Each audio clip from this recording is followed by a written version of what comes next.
L'âme bienfaisante sera rassasiée et celui qui arrose sera lui-même arrosé. Proverbe 11, verset 25.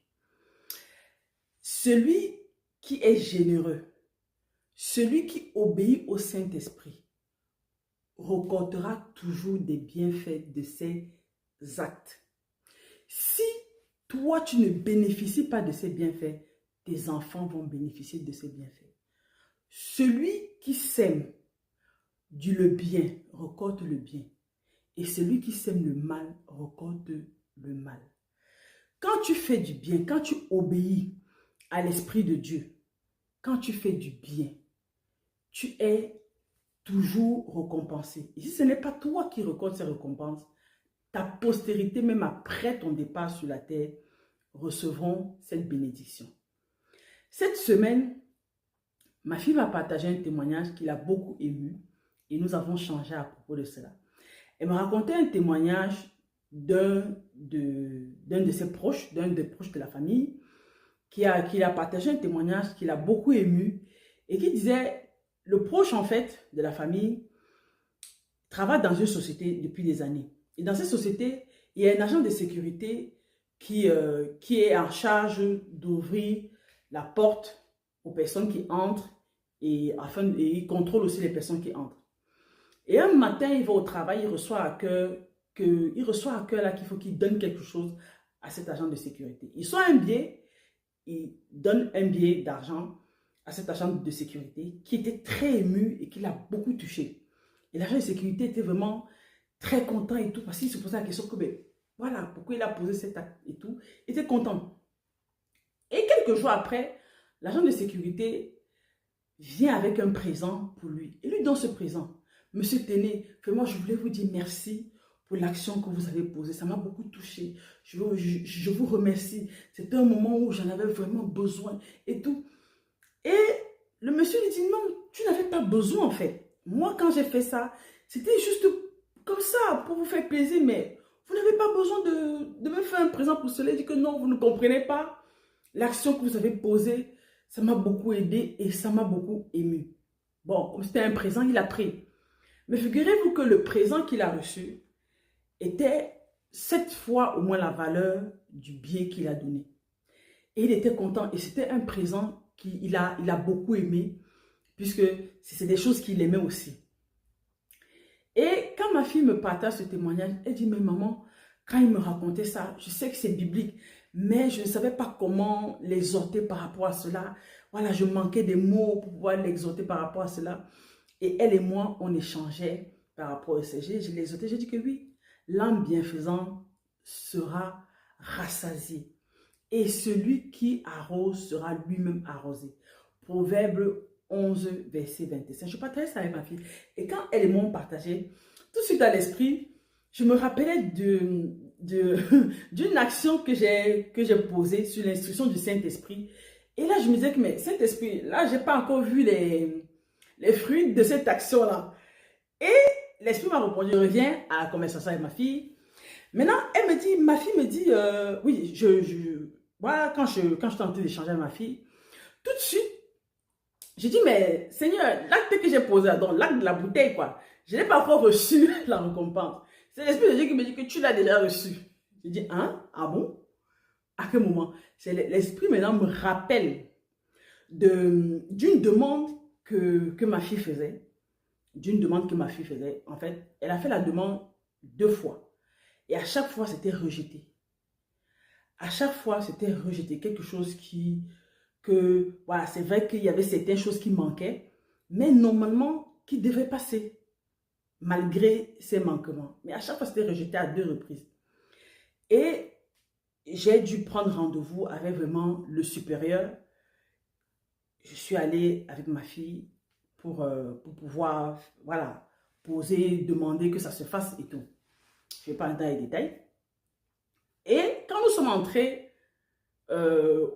en fait, quand on a été au rendez-vous, pardon, et pendant le rendez-vous, le monsieur regarde, dit oui, mais oui, ça a déjà été rejeté 2 fois, mais tout, oui, est-ce que vous savez que non, machin, tout. Bref, il a parlé un peu comme ça, il était un peu réticent. Et il était sur l'ordinateur, il regardait les notes et tout, il faisait des trucs. Et puis, il se tourne vers nous. Moi, déjà, avant le rendez-vous, j'avais déjà préparé le discours. Comme quoi, il faut que je dois convaincre et tout, et tout, et tout. Maintenant, lui, il finit, en parlant, quand il finit, il se retourne vers moi. Moi, maintenant, je vais déjà parler, sortir le discours, la théorie, que j'ai déjà tout préparé, tout, tout, tout, tout, tout. Quand je veux pas, je n'ai même pas fait 2 phrases. Il me dit, non, c'est bon, j'ai validé. Je dis, ok. Il me dit, non, c'est bon, j'ai validé. Le rendez-vous n'a pas fait 3 minutes. Nous sommes sortis. Et quand on sort, je dis à ma fille, bizarre. Je croyais qu'on allait trop parler. Elle-même me dit, maman, c'est bizarre aussi. Hein, qu'on n'ait pas parlé. Donc, en fait, quand j'échange comme ça, et j'ai rendu grâce à Dieu. Et quand je parlais avec ma fille, c'est ma fille qui me dit, je t'ai répondu. Je t'ai exaucé. C'est l'esprit qui me rappelle cette situation-là. Et il me dit, et même ça, tu ne manques de rien aujourd'hui. Tu es en santé. Tes enfants sont en santé par ma grâce. Je vous garde, je veille. Est-ce que tu as manqué à manger? Est-ce que tu as manqué de quoi te vêtir? Quand tu es sorti de chez toi, tu n'es pas rentré en paix, tu n'es pas rentré en vie. Donc, juste une façon, quand je vous raconte ça, c'est juste pour vous dire, même quand tu poses, même quand tu fais du bien, ne t'attends pas forcément à recevoir au centuple. Tu reçois au centuple, mais ne t'attends pas à recevoir ça de façon naturelle, ou bien de façon à recevoir sous forme d'argent en fait. Ne t'attends pas forcément à gagner au loto, pour ceux qui jouent au loto, moi j'en joue pas, de gagner ça autrement, ou bien de te lever un matin, voir beaucoup d'argent sur ton compte, ou bien je sais pas quoi. Non, ne t'attends pas. En fait, l'obéissance au Saint-Esprit, ou bien ta générosité, en fait, va te préserver. Oui, va te préserver d'un accident, de beaucoup de choses. Souvent, on s'attend beaucoup au matériel. Pourtant, Dieu, il nous garde tellement. C'est pour ça qu'on dit que quand tu pars te coucher et que tu recommences ta nuit, tu ne sais pas, quand tu te lèves le matin, dis merci Seigneur. Même si tu n'as pas la force de faire une longue prière, dis Seigneur merci parce que tu m'as gardé. Tu as permis que mes enfants et moi, nous soyons en santé. Tu as permis que ma maison soit en santé. On n'a manqué de rien. Parce que les combats que Dieu combat pour nous pendant que nous dormons, vous ne pouvez pas imaginer. Vous ne pouvez pas imaginer. Et quand l'Esprit m'a tout expliqué ça ce jour-là, waouh! Et au fur et à mesure qu'il déversait, je partageais ça avec ma fille en fait. Et ça a été tout un enseignement. Bon, c'est vrai que j'avais déjà entendu parler de ça, mais vivre cela comme ça m'a encore plus édifié. Et quand je recevais ça, je partageais ça avec ma fille. Je disais que mais parfois on s'attend à quelque chose de spectaculaire. Pourtant, le Seigneur, lui, il travaille. Il travaille, il nous fait du bien tous les jours. Mais nous sommes là parfois, on regarde à ce qu'on nous donne, à ce qu'on matériel. Le Seigneur nous garde. Et ce jour-là, j'ai seulement dit, Seigneur, en fait, j'ai dit, Seigneur, je te demande pardon. Je te demande pardon. Parce que je t'ai réclamé quelque chose que pourtant tu n'arrêtes pas de me bénir. Je te demande pardon. Et ça a été vraiment quelque chose de magnifique. Juste comme on dit, j'ai été, voilà, j'ai dit, je ne peux pas me taire, je veux partager cela, juste pour vous encourager. Quand vous faites du bien, soyez conscient que vous recevez toujours, même si vous ne voyez pas. Quand vous voyez, vous êtes en santé, vous sortez du jour, vous revenez le soir, vous êtes bien portant, vous avez de quoi manger. Le Seigneur vous répond. Ce n'est pas forcément qu'il va vous ramener une liasse d'argent, non, il répond. Et vraiment, c'était une vidéo pour nous encourager à pouvoir vraiment être obéissant et généreux. Ne pas forcément attendre un retour. Oui, j'ai raconté l'histoire d'un parent proche qui a fait ce don et qui a reçu.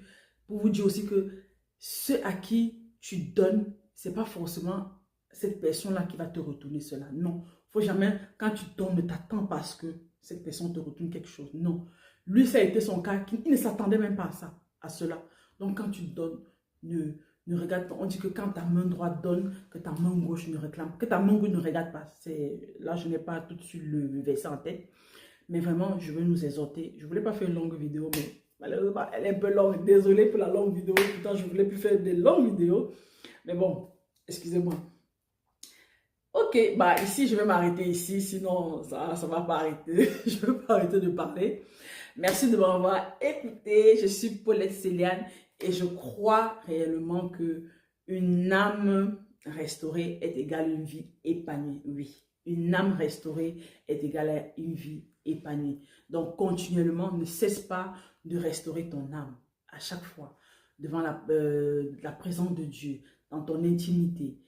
Même tous les jours, en parlant, que ce soit tu prépares, tu roules, bref, peu importe ce que tu fais, sois continuellement en train de demander à Dieu, sonde mon âme, comme le roi David le faisait. Bon, merci de vous abonner, de commenter la vidéo, de partager et de liker. Ok, merci beaucoup. Que Dieu